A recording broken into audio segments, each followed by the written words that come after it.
Good will ജംഗ്ഷൻ്റെ പുതിയൊരു വീഡിയോയിലേക്ക് സ്വാഗതം. നമ്മുടെ തേർഡ് സെമസ്റ്റർ ഫിനാൻഷ്യൽ മാനേജ്മെൻറ്റ് ആയിരുന്നു ഇന്നത്തെ BBA-കാരുടെ എക്സാം. എനിക്ക് തോന്നുന്നു നല്ല ക്വസ്റ്റ്യൻ പേപ്പർ ആയിരുന്നു. എന്താണ് business finance 2 mark, investment decision, capitalisation, specific cost, capital structure, point of indifference. അത് 2-3 ക്വസ്റ്റ്യൻസ് നിങ്ങൾ കേൾക്കാത്ത ക്വസ്റ്റ്യൻസ് ഉണ്ടായിരുന്നെങ്കിലും ബാക്കിയുള്ളതൊക്കെ നമുക്ക് ഈസി ആയിട്ട് നമുക്ക് അറ്റംപ്റ്റ് ചെയ്യാൻ പറ്റിയിട്ടുണ്ടാകും അല്ലേ. Capital rationing, lead time, dividend ഞാൻ പഠിക്കാൻ പറഞ്ഞിട്ടുണ്ടായിരുന്നു. ക്യാഷ് ഡിവിഡൻഡാണ് ചോദിച്ചിട്ടുള്ളത്. അതുപോലെ wealth maximisation, IRR. Part B ആയിരുന്നു ഏറ്റവും സിമ്പിൾ സെക്ഷൻ. എനിക്ക് തോന്നുന്നത് നമ്മൾ പറഞ്ഞ ഓൾമോസ്റ്റ് എല്ലാ ക്വസ്റ്റ്യൻസും നമ്മൾ വർക്കൗട്ട് ചെയ്ത അതേ പ്രോബ്ലം തന്നെ, സെയിം പ്രോബ്ലം തന്നെ എക്സാമിന് ചോദിച്ചിട്ടുണ്ട്. ഒന്ന് ഫിനാൻസ് മാനേജറുടെ ഫംഗ്ഷൻസ് ഉണ്ടാക്കി എഴുതാവുന്നേ ഉള്ളൂ. ക്യാപിറ്റൽ സ്ട്രക്ചറിൻ്റെ പ്രിൻസിപ്പിൾസ്, ക്യാപിറ്റൽ ബഡ്ജറ്റിങ്ങിൻ്റെ സ്റ്റെപ്സ് ചോദിച്ചിട്ടുണ്ട്. 19ാമത്തെ ക്വസ്റ്റ്യൻ വെരി വെരി സിമ്പിളാണ്. അവിടെ നമ്മൾ ഫിനാൻഷ്യൽ ലിവറേജും അതുപോലെ തന്നെ ഓപ്പറേറ്റിംഗ് ലിവറേജ് ജസ്റ്റ് കണ്ട് മൾട്ടിപ്ലൈ ചെയ്താലും നമുക്ക് കോമ്പോസിറ്റ് ലിവറേജ് കിട്ടും. സിമ്പിളായിട്ട് നമുക്ക് ചെയ്യാം. അതിൽ സെയിൽസ് ഉണ്ട്. സെയിൽസിന് വേരിയബിൾ കോസ്റ്റ് കുറച്ചാൽ കോൺട്രിബ്യൂഷൻ കിട്ടും. അതിന് ഫിക്സഡ് കോസ്റ്റ് കുറച്ചാൽ എബിറ്റ് കിട്ടും. എബിറ്റിന്ന് 4 ലക്ഷത്തിന് 10% ഇൻട്രസ്റ്റ് കുറച്ചാൽ EBT കിട്ടും. പിന്നെ സിമ്പിളായിട്ട് നമുക്ക് ആ ലിവറേജ് കണ്ടുപിടിക്കാം. 20ാമത്തെ പ്രോബ്ലം നമ്മൾ വർക്കൗട്ട് ചെയ്ത സെയിം പ്രോബ്ലം ആണ്. അതായത് 1 ലക്ഷം രൂപ 9% debentures at 10% premium flotation cost two. Same problem നമ്മൾ ചെയ്തിട്ടുണ്ടായിരുന്നു, നമ്മുടെ ചാനൽ ഇട്ടിട്ടുണ്ടായിരുന്നു. ആ സെയിം പ്രോബ്ലമാണ് 5 മാർക്കിന് ചോദിച്ചിട്ടുള്ളത്. പിന്നെ 29ാമത്തെ XY നമുക്ക് തന്നിട്ടുണ്ട്. ഇൻവെസ്റ്റ്മെൻറ്റ് 20,000 ആണ്. You are required to rank this project according to pay back period. Pay back period കാണാനായിട്ടാണ്. അത് അത്ര വലിയ ബുദ്ധിമുട്ടൊന്നുമില്ല. വെറുതെ നമ്മൾ ഇൻക്രീസ് ചെയ്തിങ്ങനെ കൂട്ടി കൊണ്ടുവന്നാൽ മതി.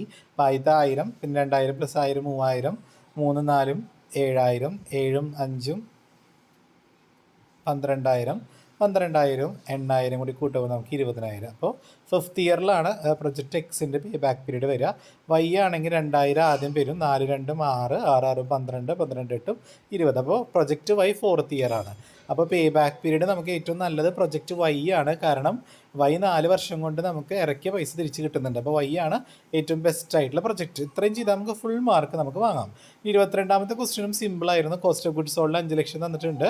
ഓപ്പണിംഗ് ഇൻവെൻട്രി, ക്ലോസിംഗ് ഇൻവെൻട്രി ഉണ്ട്. അപ്പോൾ നിങ്ങൾ ആദ്യം ആവറേജ് ഇൻവെൻട്രി കാണാം. 60,000 + 40,000/2, അപ്പോൾ 50,000 കിട്ടും. 5 ലക്ഷത്തിന് 50,000 വെച്ച് ഡിവൈഡ് ചെയ്യുക, നമുക്ക് 10 കിട്ടും. അതാണ് ഇൻവെൻട്രി ടേൺ ഓവർ റേഷ്യോ. സിമ്പിളായിരുന്നു കേട്ടോ. 5 മാർക്ക് സുഖമായിട്ട് നമുക്ക് വാങ്ങാവുന്നേ ഉള്ളൂ. അടുത്ത ക്വസ്റ്റിലോട്ട്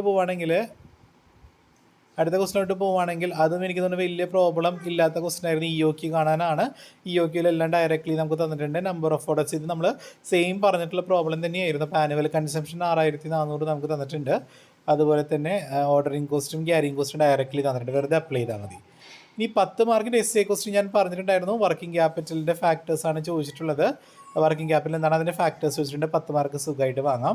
25ാമത്തെ ക്വസ്റ്റ്യൻ NPV IRR ആണ്. NPV കാണാനായിട്ട് നമുക്ക് കാണാൻ പറഞ്ഞിട്ടുണ്ടായിരുന്നു. അപ്പോൾ അതിനകത്ത് 10% കോസ്റ്റ് ഓഫ് ക്യാപിറ്റൽ തന്നിട്ടുണ്ട്. നെറ്റ് ആഫ്റ്റർ ടാക്സിൻ്റെ കേസ് പറഞ്ഞിട്ടുണ്ട്. അപ്പോൾ അത് വെച്ചിട്ട് IRRും NPVയും കാണാം.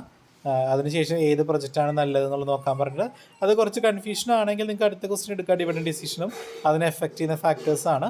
അല്ലെങ്കിൽ അടുത്ത ക്വസ്റ്റ്യൻ സിമ്പിളായിരുന്നു. ഫിനാൻഷ്യൽ മാനേജ്മെൻറ്റ് എന്താണ്, അതിൻ്റെ ഡിസിഷൻ 3 ഡിസിഷനാണുള്ളത്. Financing decision, investment decision, dividend decision. എഴുതി കഴിഞ്ഞാൽ ഫുൾ മാർക്ക് വാങ്ങാം. പൊതുവേ പറയുകയാണെങ്കിൽ BBA-കാർ അടിപൊളിയായിട്ട് എക്സാം എഴുതിയിട്ടുണ്ടാകും, നമ്മുടെ വീഡിയോസ് കണ്ട് പോയവരാണെങ്കിൽ. അപ്പോൾ എന്തോ ആയിക്കോട്ടെ, ഇനിയിപ്പോൾ എന്തായാലും എക്സാം കഴിഞ്ഞു. നാളെ കോർപ്പറേറ്റ് അക്കൗണ്ടിങ് ആണ്. എല്ലാവരും അതിന് വേണ്ടി നന്നായിട്ട് വർക്കൗട്ട് ചെയ്ത് പഠിക്കാം കേട്ടോ. Okay, thank you.